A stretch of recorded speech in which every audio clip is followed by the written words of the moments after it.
Sasagalit sa malamit na kikakainan dito sa Taguig sa Hagunoy. At kasama ko pala si Idol Cassis dyan at shoutout sa'yo Idol. At dito na nga kakain na kami dyan at tumawid na nga kami dito at napakadami ng tao dito guys At nagsusulod na nga kami pala dito.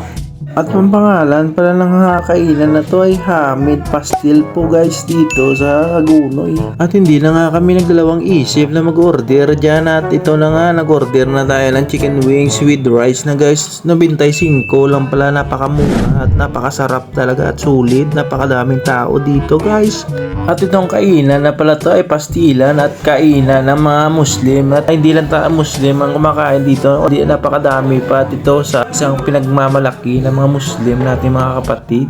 Ang aming order na ligaw-ligaw pa at sabi ko amin na nga yan at mali lang ang numero. At ito na nga ang aming order, napakasarap, sulit talaga. Wow, kainin na. At ayan na, bakbakan na natin at pakita muna natin at maglungo-lungo ang ulo ko. At parang sila palang dati yung baliw ba. Kaya na at kumuha lang ako ng plastic at magkakamay na tayo. At sinimulan ko na nga napalan ang kaon. Wow, aray, birahi, bla toto, bla. At titulan, tonlon takon.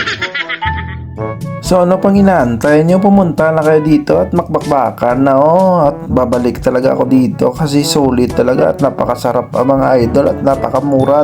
Ano gusto nyo, punta tayo ulit dito pero libre nyo ha at sagaron ko kayo dito at magkakaon ulit no. At ito nga si Idol Cassis, pakita natin kung paano siya kumain ng kanin subukan Martin.